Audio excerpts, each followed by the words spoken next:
നമസ്കാരം. എല്ലാ സജ്ജനങ്ങൾക്കും സന്ധ്യാദീപത്തിലേക്ക് സ്വാഗതം.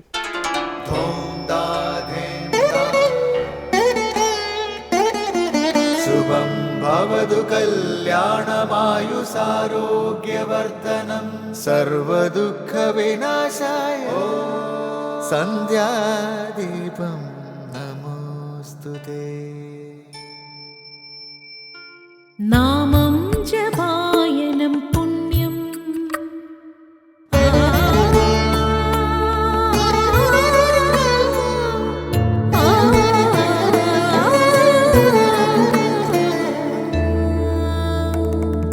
നാമം ജപായനം പുണ്യം നിരുപമദീപാങ്കുരം പോലെ സ്വരശ്രുതിലയവരമതുലം ദീവാങ്കണം മോക്ഷസംഗീതസാരം നീളും വഴിത്താരയിൽ ജീവതാരം മന്ത്രാലാപം മായാവിൻ നിൻ പ്രസാദം.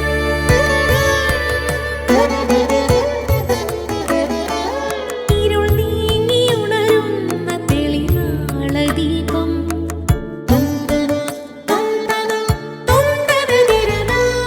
ഇരുൾ നീങ്ങിയുണരുന്ന തെളിനാളദീപം പ്രണവാമൃതം ചൊരിയുന്ന ദീപം ദീപം ദീപം ദീപം ദീപം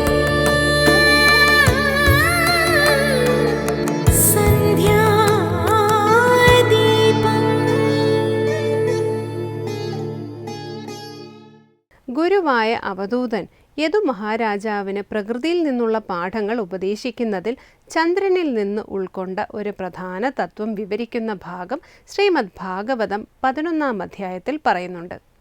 അമാവാസി കഴിഞ്ഞ് ഓരോ തിഥിയും പിന്നിടുമ്പോൾ ചന്ദ്രൻ ഓരോ കലകൾ വീതം വർദ്ധിക്കുന്നതായി കാണാം. പൗർണമിക്ക് കലകളെല്ലാം തികഞ്ഞ് പൂർണ്ണചന്ദ്രൻ ദൃശ്യമാകുന്നു. പിന്നെ ഓരോ തിഥിയും പിന്നിടുമ്പോൾ ഓരോരോ കലകൾ വീതം ക്ഷയിക്കുന്നതായി കാണാം. ഈ വൃത്തിക്ഷയങ്ങൾ യഥാർത്ഥത്തിൽ ചന്ദ്രനിൽ സംഭവിക്കുന്നില്ല. ചന്ദ്രൻ്റെ കലകൾക്ക് മാത്രമാണ് മാറ്റം. ഇത് കാലം നിമിത്തം സംഭവിക്കുന്നതാണ്. ഇതേപോലെ ജീവന്മാർക്കും വളർച്ചയും ക്ഷയവും ഉണ്ടാകുന്നതായി അനുഭവമുണ്ട്.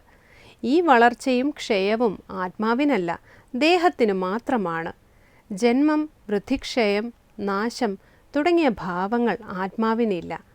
അവ ദേഹധർമ്മങ്ങൾ മാത്രമാണ് എന്ന് ചന്ദ്രനിൽ നിന്ന് പഠിച്ചു എന്നാണ് അവധൂതൻ യദുചക്രവർത്തിയോട് പറയുന്നത്. തുടർന്ന് അമൃതധാരയായി നമ്മുടെ മനസ്സിലേക്കെത്തുന്ന ഗുരുവചനം കേൾക്കാം. ആത്മീയ ജീവിതത്തിൽ ആനന്ദമില്ലെന്ന് കരുതി ഭോഗത്തിൽ മുഴുകുകയോ? തേൻ കിട്ടിയില്ലെങ്കിൽ ഓടയിലെ ജലം മതിയാകുമോ? സ്വാമി വിവേകാനന്ദൻ. ഇനി ശ്രീ ശങ്കരാചാര്യർ രചിച്ച ശിവാനന്ദലഹരിയിലെ ശ്ലോകം ശ്രീ കാവാലം ശ്രീകുമാർ ആലപിക്കുന്നത് കേൾക്കാം.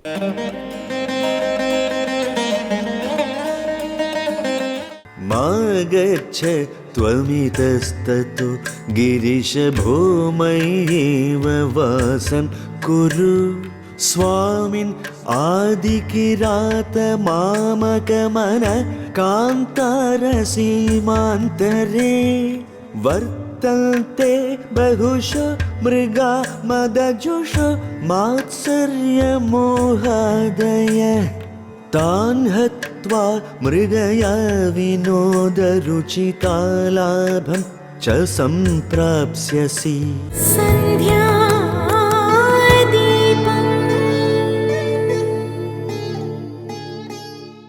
അടുത്തതായി ശാങ്കരകൃതികളെ വ്യാഖ്യാനിക്കുന്ന ശങ്കരസ്തോത്രാമൃതം. താമസിക്കാൻ അനുയോജ്യമായ സ്ഥലം തേടി അങ്ങുമിങ്ങും അലയാതെ, അല്ലയോ പരമേശ്വര, മതമാത്സര്യാദികളായ ദുഷ്ടമൃഗങ്ങൾ വാഴുന്ന എൻ്റെ മനസ്സാകുന്ന കാട്ടിൽ കിരാതഭാവത്തിൽ വസിച്ചാലും എന്നാണ് ഭക്തൻ്റെ പ്രാർത്ഥന. ഈ ഭാഗം വിവരിക്കുന്ന ശ്രീ ശങ്കരാചാര്യർ രചിച്ച ശിവാനന്ദലഹരിയിലെ 43-ാം ശ്ലോകമാണ് ഇന്ന് ശങ്കരസ്തോത്രാമൃതത്തിൽ സ്വാമി ചിദാനന്ദപുരി വ്യാഖ്യാനിക്കുന്നത്.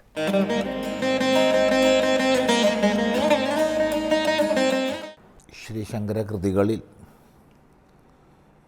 ശിവാനന്ദലഹരിയിൽ 42-ാമത്തെ ശ്ലോകമാണ് നമ്മൾ ശ്രദ്ധിച്ചത്.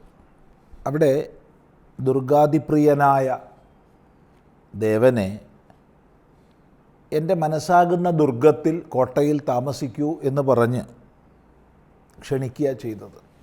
ആ ശ്ലോകത്തിൽ ഒരു ഭക്തൻ ഉണ്ടായിരിക്കേണ്ടുന്ന ഗുണവിശേഷങ്ങളെ സൂചിപ്പിച്ചു.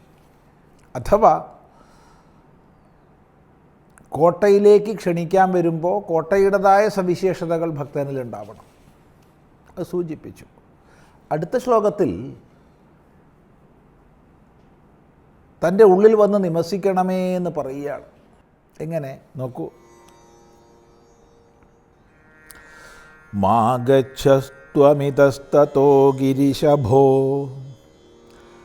മയ്യേവ വാസം കുരു സ്വാമിന്നാദികിരാതമാമകമനഃ കാന്താരസീമാന്തരേ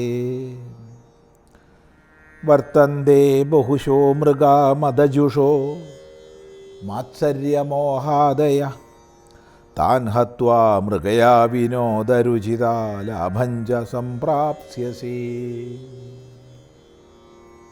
ഇപ്പം കഴിഞ്ഞ ശ്ലോകത്തിൽ എൻ്റെ മനസ്സാകുന്ന കോട്ടയിൽ വന്ന് താമസിക്കാനാണ് ക്ഷണിച്ചത്. ഈ ശ്ലോകത്തിൽ എൻ്റെ മനസ്സാകുന്ന കാട്ടിൽ വന്ന് താമസിക്കൂ എന്നാണ് ക്ഷണിക്കുന്നത്. ഹേ ഗിരിശ, ഭോ ഗിരിശ. ഭോ സംബോധനയാണ്. ആദരപൂർവം ഭോ എന്ന് സംബോധന ചെയ്യുന്നു. ഗിരീശ, ഗിരീശ, ഹേ പരമേശ്വര. ഗിരിയിൽ ശയിക്കുന്നവനാണ് ഗിരീശ. ഗിരി പർവ്വതം, ഗിരീശ. ഹേ ഗിരീശ, മാ ഗച്ഛ ത്വം ഇതസ്തതഃ. ഇതഃ തതഃ മാ ഗച്ഛ. നീ ഇവിടെ അവിടെ അലയരുത്, അങ്ങുമിങ്ങും നീ അലയാൻ നിൽക്കരുത് എന്ന് ശിവനോട് പറയുകയാണ്. എന്തേ കാരണം? മയ്യേവ വാസം കുരു, എന്നിൽ താമസിച്ചോളൂ. താമസിക്കാൻ പറ്റിയൊരിടം കിട്ടാതെ നീ അങ്ങുമിങ്ങും അലയേണ്ട ആവശ്യമില്ല. മയ്യേവ വാസം കുരു, മൈ ഏവ വാസം കുരു, എന്നിൽ തന്നെ താമസിച്ചാലും. ഹേ സ്വാമിൻ, അല്ലയോ സ്വാമി. ഹേ ആദികിരാത, ആദികിരാത. പരമേശ്വരൻ കിരാതരൂപം ധരിച്ചു. അങ്ങനെ കിരാതരൂപത്തിൽ കാട്ടിൽ താമസിച്ചു. പാർവതീദേവി കൈരാതിയായി. അങ്ങനെ കിരാതനും കൈരാതിയുമായി ശിവപാർവതിമാർ കാട്ടിൽ വിഹരിച്ചതായ ആ പൗരാണിക ഭാവമാണ് ഇവിടെ എടുത്ത് കാണിക്കുന്നത്. മാമക മനഃ കാന്താര സീമാന്തരെ, എൻ്റെ മനസ്സാകുന്ന കാട്ടിൽ, കാന്താരം കാട്, സീമ അതിർത്തി, സീമാന്തരേ അതിർത്തികൾക്കുള്ളിൽ, എൻ്റെ മനസ്സാകുന്ന കാടിൻ്റെ അതിർത്തിക്കുള്ളിൽ തന്നെ നീ താമസിച്ചോളൂ, പുറത്തേക്ക് പോണ്ട. എന്തായാലും നീ കിരാതനാണ്. കിരാതനായി താമസിക്കാൻ സ്ഥലം കിട്ടാതെ അങ്ങുമിങ്ങും അലയണ്ട. എൻ്റെ മനസ്സാകുന്ന കാട്ടിൽ താമസിച്ചോളൂ. അതുകൊണ്ടെന്താ ഗുണം?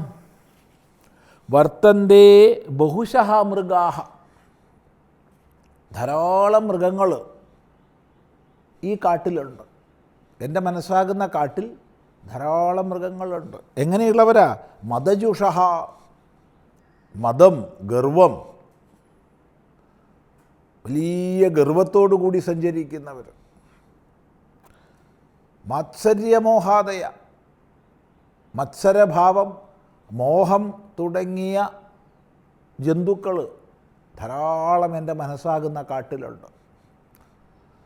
ഇപ്പോൾ ഗർവ്, ഞാൻ വലിയ ആളാണ്, എന്നെപ്പോലെ ആര്? അകാരണമായി മറ്റുള്ളവരുമായി കലഹിക്കുന്ന, ഹിംസിക്കുന്ന, ഞാൻ കേമനെന്ന് കാണിക്കാൻ വേണ്ടി പലതും ചെയ്യുന്ന അങ്ങനെയുള്ള മാത്സര്യം. എന്താണ് ശരി, എന്താണ് തെറ്റ്, എന്താണ് കർത്തവ്യം, എന്താണ് അകർത്തവ്യം എന്ന് തിരിച്ചറിയാത്ത മോഹം. ഇങ്ങനത്തെ ഗർവ, മാത്സര്യ, മോഹാദി വന്യമൃഗങ്ങൾ എൻ്റെ മനസ്സാകുന്ന കാട്ടിൽ ധാരാളമുണ്ട്. ഇപ്പം നീ ഇവിടെ തന്നെ താമസിച്ചോളൂ. എന്നിട്ടോ താൻ ഹത്വാ, അവയെ കൊന്നിട്ട്, അവയെല്ലാം കൊന്നോളൂ. മൃഗയാ വിനോദരുചിതാലാഭഞ്ച സംപ്രാപ്സ്യസി. വേട്ടയാടുക എന്ന വിനോദം, ആ വിനോദത്തിൻ്റെ സന്തോഷം തീർച്ചയായിട്ടും നിനക്ക് ലഭിക്കുമല്ലോ. ഇപ്പം നീ എൻ്റെ മനസ്സാകുന്ന കാട്ടിൽ താമസിച്ചാൽ നമുക്ക് രണ്ട് കൂട്ടർക്കും ലാഭമാണ്. ഒന്ന്, എൻ്റെ മനസ്സിലെ ദുഷ്ടതകൾ, ഗർവം, മതം, മാത്സര്യം, മോഹം, ഇങ്ങനെയുള്ള എല്ലാ ദുഷ്ടജന്തുക്കളും നിന്നാൽ ഹിംസിക്കപ്പെടും. അതാണ് എനിക്ക് ഗുണം. അങ്ങനെ എൻ്റെ മനസ്സ് ശുദ്ധമായി തീരും. നിന്നെ സംബന്ധിച്ച് നീ എന്തായാലും കാട്ടാളനാണ്, കിരാതനാണ്. ഇപ്പം കിരാതനായ സ്ഥിതിക്ക് മൃഗങ്ങളെ വേട്ടയാടുക എന്നുള്ളത് മുഖ്യമാണ്. അങ്ങനെ മൃഗങ്ങളെ വേട്ടയാടുമ്പോഴുള്ള സന്തോഷം നിനക്ക് ലഭിക്കും. അതുകൊണ്ട് നമുക്ക് രണ്ട് കൂട്ടർക്കും അത് ലാഭകരമാണ്. അതുകൊണ്ട് ഹേ ഭഗവാനെ, ഹേ സ്വാമിൻ, നീ അങ്ങും ഇങ്ങും അലഞ്ഞ് സമയം കളയാതെ എൻ്റെ മനസ്സാകുന്ന കാട്ടിൽ വന്ന് താമസിക്കൂ. ഇതാണ് ഈ ശ്ലോകത്തിൻ്റെ താത്പര്യം. തുടർന്ന് നമുക്ക് അടുത്ത പ്രാവശ്യം ശ്രദ്ധിക്കാം.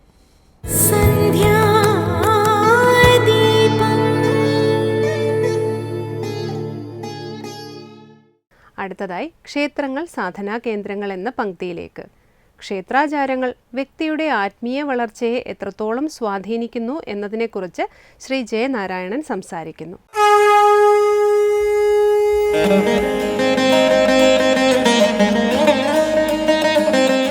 കേരളീയമായ ക്ഷേത്ര ആരാധനാ പദ്ധതിയുടെ ഒരു അടിസ്ഥാന ഗ്രന്ഥം, അല്ലെങ്കിൽ ഇന്നത്തെ അവസ്ഥയിൽ നമ്മൾ ആചരിച്ചു വരുന്ന ഒരു അടിസ്ഥാന ഗ്രന്ഥം എന്നുള്ളത് തന്ത്രസമുച്ചയം എന്ന ഗ്രന്ഥം തന്നെയാണ്.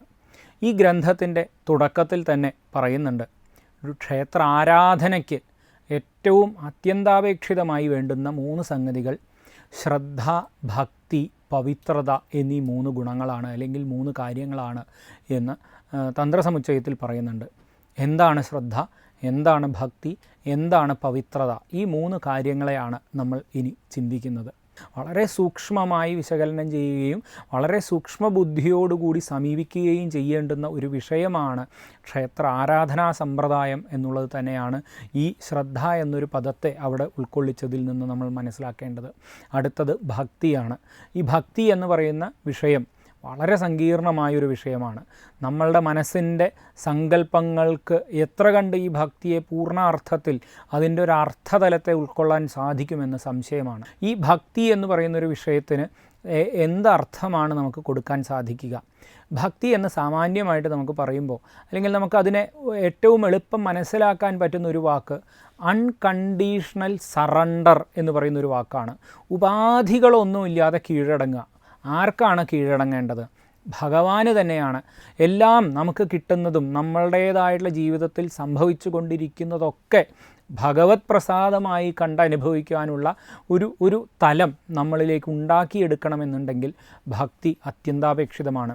ഗുണമായാലും ദോഷമായാലും ദുഃഖമായാലും സന്തോഷമായാലും അതിനെയൊക്കെ സമചിത്തതയോടുകൂടി ഭഗവാൻ തന്ന പ്രസാദമായി സ്വീകരിക്കുവാൻ സാധിക്കുക എന്ന് പറയുന്നത് തന്നെയാണ് അൺകണ്ടീഷണലായിട്ടുള്ള ഒരു സറണ്ടർ, അല്ലെങ്കിൽ ഒരു ഉപാധിയുമില്ലാതെ പൂർണ്ണമായിട്ട് ഭഗവാനുള്ള സമർപ്പണം.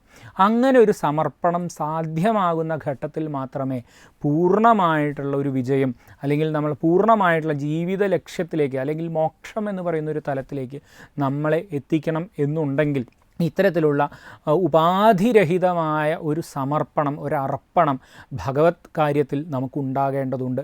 അങ്ങനെയെങ്കിൽ മാത്രമേ അത് സാധിക്കുകയുള്ളൂ. നമുക്കിവിടെ പലപ്പോഴും നമ്മൾ എന്തെങ്കിലുമൊക്കെ ദുഃഖമുണ്ടാകുമ്പോൾ ചതിച്ചല്ലോ ഈശ്വര എന്ന് പറയുന്നൊരു സങ്കല്പമുണ്ട്. ഭഗവാൻ ചതിക്കുകയല്ല, ഭഗവാൻ നമ്മളെ ആ തരത്തിൽ അതുപോലും അത്തരത്തിലുള്ള സങ്കല്പം പോലും ഭഗവത് പ്രസാദമായിട്ട് സങ്കല്പിക്കുക എന്ന് പറയുന്നത് തന്നെയാണ് ഏറ്റവും പ്രധാനപ്പെട്ട ഒരു കാര്യം. ഇനി പവിത്രത എന്ന് പറയുന്നൊരു വിഷയം, ഈ പവിത്രതയും ഇതിനോട് ചേർന്ന് നിൽക്കേണ്ടുന്ന ഒരു വസ്തുത തന്നെയാണ്. ഏറ്റവും പരിശുദ്ധമായിട്ടുള്ള അവസ്ഥയിൽ, ഏറ്റവും സമ്പുഷ്ടമായിട്ടുള്ള അവസ്ഥയിൽ, ഏറ്റവും എന്താ പറയുക, ആ ഒരു പൂർണ്ണമായ ഒരു കോറായിട്ടുള്ള അവസ്ഥയിൽ നമ്മളുടെ മനസ്സിൻ്റെ എല്ലാ നിർമാല്യങ്ങളെയും മുഴുവൻ മാലിന്യങ്ങളെയും വലിച്ചെറിഞ്ഞ് പൂർണ്ണമായ ശുദ്ധതയോടുകൂടി ഭഗവത് സേവ ചെയ്തു കഴിഞ്ഞാൽ പൂർണ്ണമായും നമ്മളിലേക്ക് ഈശ്വര കടാക്ഷം ഉണ്ടാകുമെന്നും മോക്ഷപ്രാപ്തിയെ ലഭിക്കും എന്നുമാണ് ഇതിൻ്റെ ഒരു തലം. ഭഗവാൻ തന്നെ നമ്മളെ സ്വീകരിക്കുന്നു. നമ്മൾ കൈ നീട്ടിയാൽ ഭഗവാൻ നമ്മളുടെ കൈ പിടിക്കുന്നു എന്ന് പറയുന്നൊരവസ്ഥ. നമ്മൾ ഭഗവാന്റെ കൈ പിടിക്കുന്നതിനേക്കാൾ ഭഗവാൻ നമ്മുടെ കൈ പിടിച്ച് മുന്നിൽ നടത്തുകയാണ് എന്നുണ്ടെങ്കിൽ നമുക്ക് ജീവിതത്തിൽ യാതൊരു തരത്തിലുള്ള തടസ്സങ്ങളും ഉണ്ടാകില്ല. അത്തരത്തിലുള്ള പവിത്രതയോടുകൂടി ശ്രദ്ധയോടുകൂടിയുള്ള ഒരു അൺകണ്ടീഷണൽ സറണ്ടറാണ് നമുക്കൊരു ക്ഷേത്ര ആരാധനാ സങ്കല്പത്തിൽ ഓരോ ക്ഷേത്രവിശ്വാസിക്കും ഉണ്ടാകേണ്ടുന്ന പരമമായ ഗുണം. തുടർന്ന് ദീപാരാധനയാണ്. ക്ഷേത്ര സന്നിധിയിലെത്തി മംഗളാരതി തൊഴുത് ഇന്നത്തേക്ക് മടങ്ങാം. എല്ലാവർക്കും നമസ്കാരം.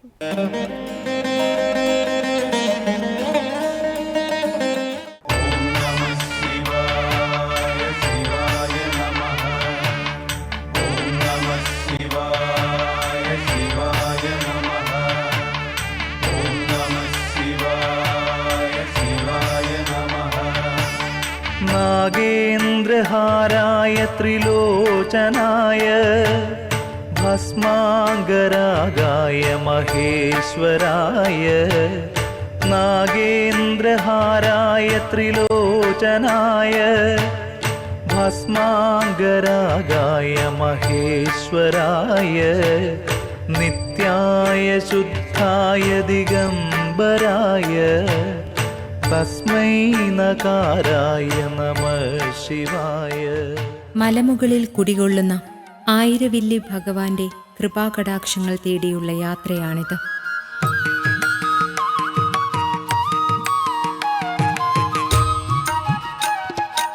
കൊല്ലം ജില്ലയിലെ ആയൂരിൻ്റെ സമീപ പ്രദേശങ്ങളിലൊന്നായ ചെറിയ വെളിനല്ലൂർ പ്രകൃതിരമണീയമായ സൗഭാഗ്യഭൂമികളിലൊന്നാണ്.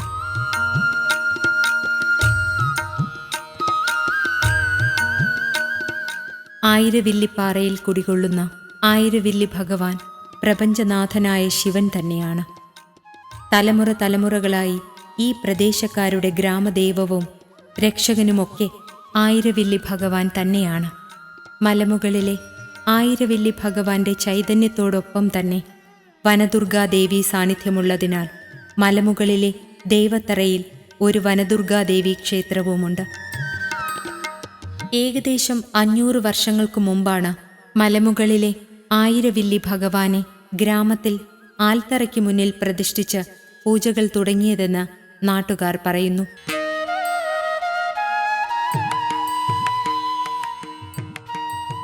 ക്ഷേത്രചരിത്രം തുടങ്ങുന്നത് അർക്കന്നൂർ മഠത്തിലെ ബ്രാഹ്മണ ശ്രേഷ്ഠന്മാരിൽ നിന്നാണ്.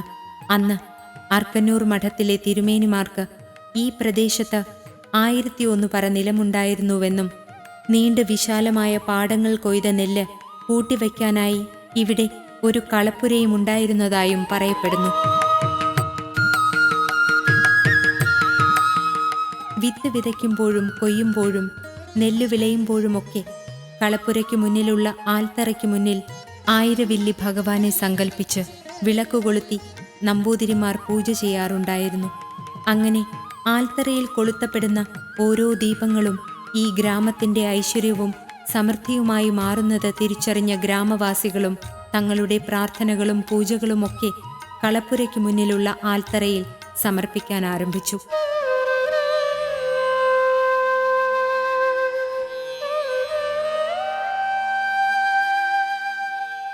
നിത്യപൂജകളില്ലാതെ വിശേഷാൽ ദിവസങ്ങളിൽ മാത്രം പൂജ നടത്തുന്ന ഒരു ചെറിയ ക്ഷേത്രമായിരുന്നു ആയിരവില്ലി മഹാദേവ ക്ഷേത്രം. അക്കാലത്ത് ഇവിടം മിക്കപ്പോഴും അടഞ്ഞു തന്നെ കിടക്കുമായിരുന്നു. അന്നും വഴിപോക്കർ അടഞ്ഞുകിടന്ന ഈ ക്ഷേത്രത്തെ നോക്കി പ്രാർത്ഥിച്ചിരുന്നതുകൊണ്ട് തന്നെ ഒരു കാലത്ത് ഈ ക്ഷേത്രത്തെ തുറക്കാത്ത ക്ഷേത്രമായിരുന്നു അറിയപ്പെട്ടിരുന്നു.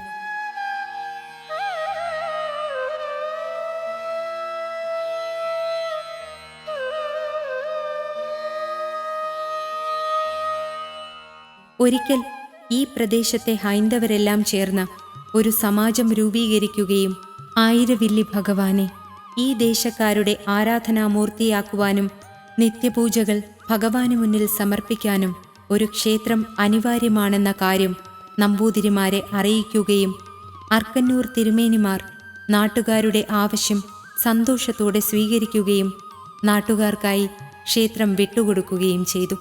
അന്നു മുതൽ മലമുകളിലെ ദൈവത്തറയിൽ വിളക്കു കൊളുത്തുന്നതോടൊപ്പം തന്നെ ആയിരവില്ലി മഹാദേവ ക്ഷേത്രത്തിലും ഭഗവാനെ പ്രതിഷ്ഠിച്ച് നിത്യപൂജകൾ ആരംഭിക്കുകയും ചെയ്തു.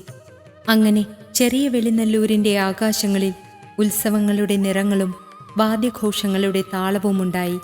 ഗ്രാമവാസികളുടെ ഓർമ്മകളിലൂടെ ഭഗവാന്റെ തിരുവുത്സവങ്ങളുടെ ദീപപ്രഭകളും തീവട്ടി പ്രകാശത്തിൽ മലമുകളിലെ ദൈവത്തറകളിൽ സമർപ്പിക്കുന്ന പൂജകളുടെയുമൊക്കെ ആനന്ദ നിമിഷങ്ങൾ നിത്യചൈതന്യങ്ങളാകുന്നു. പ്രധാന ശ്രീകോവിലിനു മുന്നിൽ, ചെറിയ നമസ്കാര മണ്ഡപത്തിനു മുന്നിൽ ഭഗവാനെ നോക്കി നന്ദീദേവനുണ്ട്.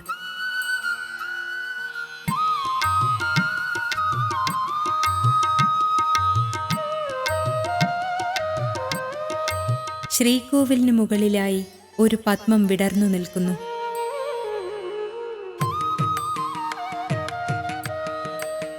ഗണപതി, അയ്യപ്പൻ, ദുർഗാദേവി, നാഗദൈവങ്ങൾ, മറുത, മാടൻ എന്നീ ഉപദൈവങ്ങളെയും ആയിരവില്ലി ഭഗവാനോടൊപ്പം ഭക്തജനങ്ങൾ ആരാധിച്ചു പോരുന്നു.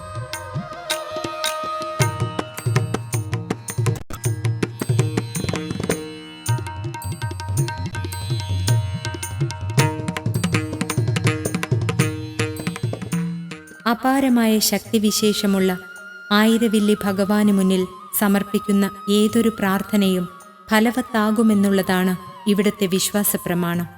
അതുകൊണ്ട് തന്നെ ജാതിമത വ്യത്യാസങ്ങളൊന്നുമില്ലാതെ തന്നെ ഭഗവാന് മുന്നിൽ പൂജകൾ അർപ്പിക്കുവാനും പ്രാർത്ഥനകൾ സമർപ്പിക്കാനുമൊക്കെ നിരവധി ഭക്തജനങ്ങളാണ് ആയിരവില്ലി ഭഗവാന് മുന്നിലെത്തുന്നത്.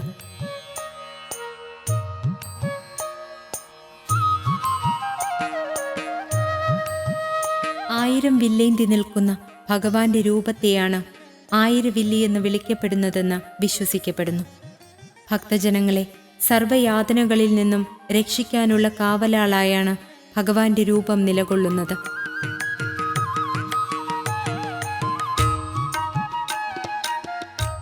ആയിരവില്ലി മല ഭഗവാന്റെ ഒരു വിശ്വാസഭൂമി മാത്രമല്ല, ഈ ഗ്രാമത്തിൻ്റെ ഓരോ ഞരമ്പുകളിലൂടെയും ഓടുന്ന ജീവചൈതന്യത്തിൻ്റെ പ്രവാഹ കേന്ദ്രം കൂടിയാണ്.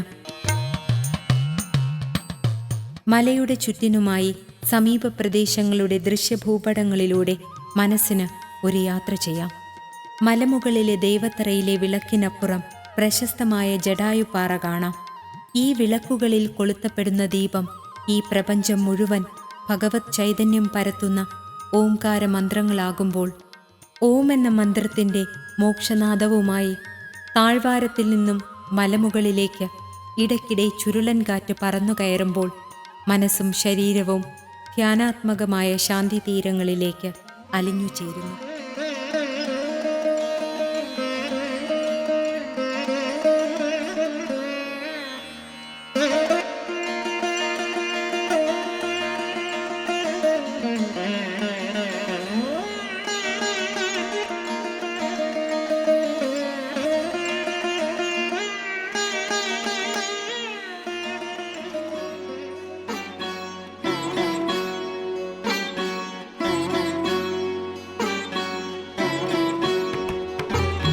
रत्नैः कल्पितमानसं